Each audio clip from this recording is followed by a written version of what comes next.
తాకట్లో ఉన్న మీ బంగారాన్ని విడిపించి ఆ రోజు ఆన్లైన్ ధరకే మేము కొంటాం. Sharma gold company. నమస్కారం, నేను మీ Nagaraj Sharma. I dream channel వారికి స్వాగతం. మన ముందు ఉన్నారు బ్రహ్మశ్రీ భార్గవ గురుస్వామి గారు, ప్రముఖ ఆధ్యాత్మికవేత్త. గురుగారు నమస్కారము. నమస్కారం. వందే మాతరం. ఈసారి వినాయక చవితి గురించి చాలామంది భక్తులకు చాలా సందేహాలు ఉన్నాయి. అసలు చవితి అంటే ఏ విధంగా చేసుకోవాలి మొదటి అలాగే ప్రతిసారి కూడా వినాయక చవితి చేసుకున్నప్పుడు ఉదయాన్నే మండపం చేసుకుంటారు. స్వామివారి విగ్రహాన్ని ప్రతిష్ఠించుకొని పూజలు చేసుకొని ఆ రోజు సాయంత్రము స్వామివారి కథ వింటారు. ఈసారి మనకు 6వ తారీఖు మధ్యాహ్నము చవితి వచ్చి 7వ తారీఖు మధ్యాహ్నము చవితి వెళ్ళిపోతుంది. మనకు 7వ తారీఖు వినాయక చవితి అని అన్ని పంచాంగాలలో ఉన్నాయి. కాబట్టి అసలు వ్రత కథ 6వ తారీఖు సాయంత్రం చెప్పుకోవాలా, లేకపోతే 7వ తారీఖు సాయంత్రం చెప్పుకోవాలా, కొంచెం తెలియజేస్తారని. చాలా ఉత్తమమైనటువంటి ప్రశ్న. ఎందుకంటే మనకి తిథిద్వయాలు అంటే ఒకటే రోజున 2 తిథులు రావటాలు, శూన్యతిథులు ఏర్పడడాలు, ఇలాంటివన్నీ కూడా వస్తూ ఉండడం మూలంగా, అలాగే పంచాంగకర్తలు కూడా ఒక్కొక్క పంచాంగంలో ఒక్కొక్క విధంగా చెప్తూ ఉండడం మూలంగా సామాన్య జనం అందరూ కూడా ప్రజానీకం అందరూ కూడా చాలా కన్ఫ్యూజన్స్లో ఉండి ఏ రోజు ఏం చేసుకోవాలి అనేటువంటి దాంట్లో ఉన్నారు. ఇక్కడ చవితి చంద్రుని యొక్క దోషము అనేటువంటిది వినాయక చవితికి చాలా ముఖ్యమైనటువంటిది. చవితి చంద్రుణ్ణి చూసినటువంటి దోషం మూలంగా నీలాపనిందలు పొంది, ఆ నీలాపనిందల మూలంగా అవమానాలు పడి, జీవితములో ఎన్నో అపజయాలను ఎదుర్కొనేటువంటి మానసిక స్థితికి, అపజయాలు ఎదురయ్యేటువంటి మానసిక స్థితికి మనం రావటం జరుగుతుంది. ఎందుకనంటే నీలాపనిందలు అంటే ఏంటి? మనము చేయని తప్పుకి మనల్ని చీవాట్లు పెడుతూ ఉండడాలు, ప్రజలందరూ మన గురించి మాట్లాడుకుంటూ ఉండడాలు. అది మనకి వినాయక చవితి వ్రత కథలో తెలుస్తుంది. తాను చేయని తప్పుకి ఆ యొక్క శమంతకమణిని దొంగిలించాడనేటువంటి నేరారోపణ కృష్ణుని మీద చేస్తే, ఆయన మహానుభావుడు కాబట్టి, ఆయన సాక్షాత్తు నారాయణుడు కాబట్టి తన మీద ఉన్నటువంటి నీలాపనిందల్ని తాను పోగొట్టుకున్నాడు. యుద్ధం చేశాడు. ఆ యుద్ధములో జాంబవంతునికి ముక్తి కలిగించాడు, జాంబవతిని వివాహం ఆడాడు.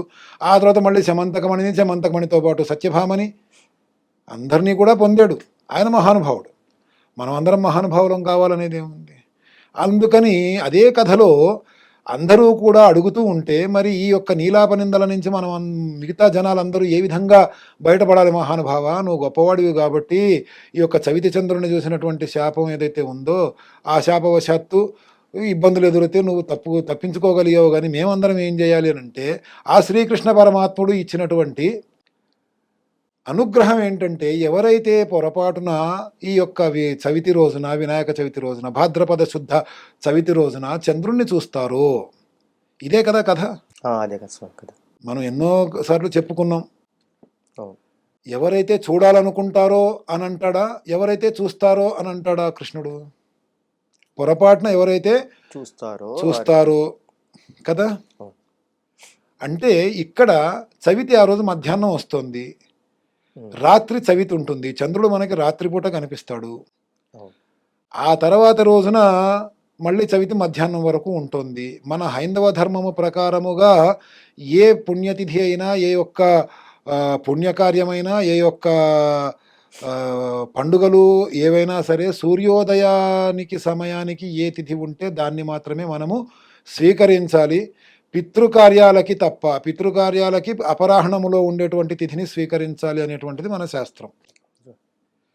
అలాగే ఇక్కడ కృష్ణ పరమాత్ముడు కూడా ఎవరైతే పొరపాటున చవితి చంద్రుణ్ణి చూడడం జరుగుతుందో, వాళ్ళు ఈ యొక్క కథ మొత్తము చెప్పుకొని వినాయకునికి యథావిధిగా పూజ సలుపుకొని, ఈ యొక్క కథ చెప్పుకొని అక్షంతల్ని తల మీద వేసుకుంటే, ఆ చవితి చంద్రుణ్ణి చూసినటువంటి శాపము విముక్తి కలుగుతుంది, ఆ శాపవశాత్తు వచ్చేటువంటి ఇబ్బందులు తొలగిపోతాయి అనేటువంటి విషయాన్ని ఆ వ్రత కథలో శ్రీకృష్ణ పరమాత్ముడు తెలియజేశాడు.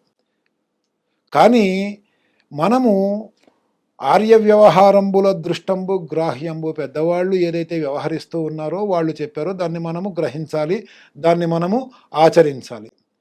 ఎప్పుడూ కూడా ఏ తెల్లవారుజామునో వచ్చేసి మళ్ళా తెల్లవారుజాముకి చవితి వెళ్ళిపోతుంది కాబట్టి చవితి తిథి సూర్యోదయానికి సమయానికి ఉంది కాబట్టి మనం ఆ రోజు వ్రతం చేసుకుంటాం, ఆ రోజు వినాయకుడి పూజ చేసుకుంటాం, ఆ రోజు రాత్రికి చంద్రుని చూసినా కూడా తప్పు లేదనుకుంటే ఈ కథ యొక్క అక్షింతల్ని తల మీద వేసుకుంటాం. ఈసారి కొంచెం భిన్నంగా వచ్చింది. ఇలా భిన్నంగా రావటం ఇదే మొదటిసారి కాదు, ఇదివరకు కూడా ఎన్నోసార్లు చాలా పండుగలు తిథిద్వయాలలో రావటం జరిగింది.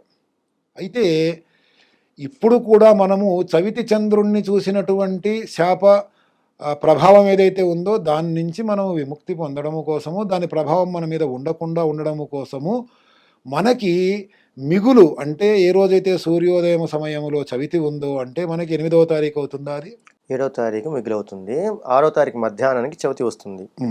7వ తారీఖు మధ్యాహ్నానికి చవితి వెళ్తుంది.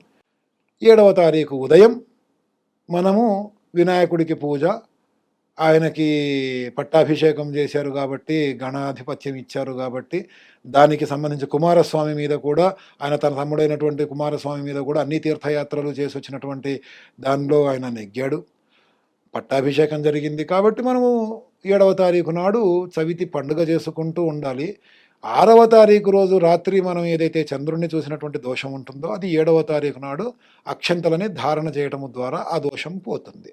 అందుకనే పెద్దవాళ్ళైనటువంటి పంచాంగకర్తలు అందరూ కూడా 7వ తారీఖున వినాయక చవితిని రాశారు కానీ 6వ తారీఖున కాదు. చాలా సంతోషము. ఐ డ్రీమ్ ఛానల్ ద్వారా భక్తులందరికీ కూడా చాలా చక్కగా తెలియజేశారు. జై హింద్. జై హింద్.